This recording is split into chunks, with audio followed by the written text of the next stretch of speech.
Go. So the next lesson that we're talking about is, again, a review from your Algebra 1, and what we're talking about is solving systems of equations. So the first way we have of solving systems of equations is we're going to solve by graphing. Now this is with the calculator that we have in class, so it might be a little different if you have a TI-84 at home. If you're more used to those, you go y equals, you type in the equations. You may have to solve one for y if you're going to do it that way. However, on our one here in class, all you have to do, this is our home screen, so when you turn it on, when you push that on button or the one with the little house, it'll take you back to this screen. And it's got your options for new documents, but down here at the bottom there's just a graphic that's for adding a graph. So we add a graph, it's already got it in function notation, and we just type in the equation. So in this case, I'm going to put something like 2x plus 3, something nice and small so that we can see it. And here's the graph of my line. When I go to put in another graph, I can put something like, I'm going to hit the tab button, and then I hit negative 3x plus 2, and I can see that these graphs do intersect. Now, I can make the calculator do the work for me on this one. They were both y equals. I just said, okay, that's the same thing as function notation, type them in, and then I push my menu button, just like I'm working with a computer. I can say either analyze graph and find the intersection, or I can come down here to geometry, which is the class we're in, points and lines, intersection points. Now the intersection points on geometry is helpful because if you have to find the intersection of a quadratic equation and a linear equation, or any kind of curvature in a linear equation, you can find all of them at once. I see my little symbol up here in the corner, so I click one graph, I click the other graph, and there's my answer in decimal form. Now, this isn't going to be particularly helpful because it doesn't cross exactly at a good point for us. So we're dealing with decimals. The calculator may be rounding. We may need to solve this one. But the same steps will take you through every single time to get you an answer for a system of equations. Later on in class, I'll explain how we can change the type of equation that we're putting in case it's in standard form or it's a different looking equation, something like that. Yep. The next method that we have for solving systems of equations is called substitution, and we call it that because we're substituting in a value that we already know. Typically when you do substitution is when you have like a y equals or an x equals in an equation, and then you have another one that's written in standard form, ax plus by is equal to c. So if we have that, we usually say, okay, I know what y is, and this y is the exact same as this y. So since this y is equal to 2x plus 1, that means that this y is also equal to 2x plus 1. So I just rewrite the combined equations as 4x plus 3, parentheses, 2x plus 1, close my parentheses, is equal to 24. At this point, I've got to use the distributive method. So I distribute that 3 to the other two. I've got 4x plus 3 times 2 is 6x plus 3 is equal to 24. I subtract 3 from both sides and combine my like terms. 4x plus 6x gives me 10x. That's all I have left on this side of the equal sign. The 24 minus 3 is 21, which means x is equal to 21 over 10. Okay, since I don't have anything that's pretty here, I don't want to change that into a decimal, even though it would be a neat decimal, it would be 2.1. I want to leave it a fraction. It's a more exact answer. So I take this and substitute it back up into my other equation. So y is equal to 2 times 21 over 10 plus 1. In this case, 21 times 2 is 42.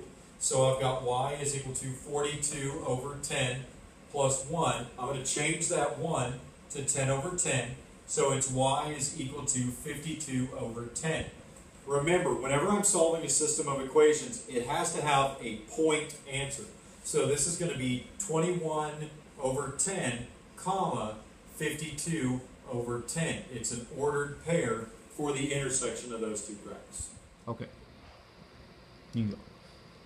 The final method that we have for solving systems of equation is solving by elimination. This one's actually my personal favorite because it works the best with most of the word problems that you're going to get and most of the big time tests that you're going to take, including the final for this class more than likely, are going to be based around word problems. So you really kind of want to focus on this method. The other two you probably learn more about. This one you need to do a little bit more practice on. Usually it's both equations are written in standard form, and a lot of times when you start out on this one, it's written like this, to where you can easily tell what variable you need to eliminate in order to move on. This is mathematically sound. I can go over the mathematics of it in class if you need me to go over and explain why it works. But for now, as for this lesson, we're just going to say it does work and this is how to use it. Now in this case, I'm looking at columns straight up and down, and I'm just going to follow what it says to do mathematically. X plus x makes 2x. Y minus y leaves me with nothing. So I have eliminated that variable. Then 15 plus 7 means I'm going to have 22. So I know that 2x is equal to 22. I go ahead and divide that out. I get x is equal to 11. I can take that number and put it back into either one of my equations to make it work. Either 11 plus y is equal to 15, or 11 minus y is equal to 7. Either way, when I go to solve it, subtract 11, I get y is equal to 4, or subtract 11, negative y is equal to a negative 4, multiply both of those by a negative 1, I get y is equal to 4. Again, this is a system, so I'm talking about a point here, an ordered pair, so it's 11, 4. That's my answer for that system of equations. Normally what you're going to see more of is something like this, where it doesn't really match up. So you may have to multiply both. In this case, I'm going to multiply this top equation by a 5. This is going to make it to where my x's can be eliminated.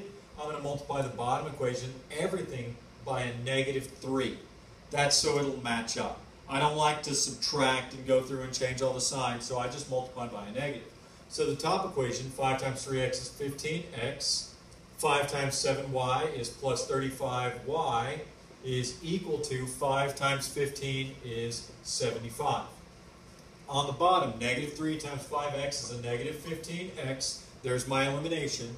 Negative 3 times 2y is a minus 6y is equal to a negative 3 times a negative 4 is a positive 12.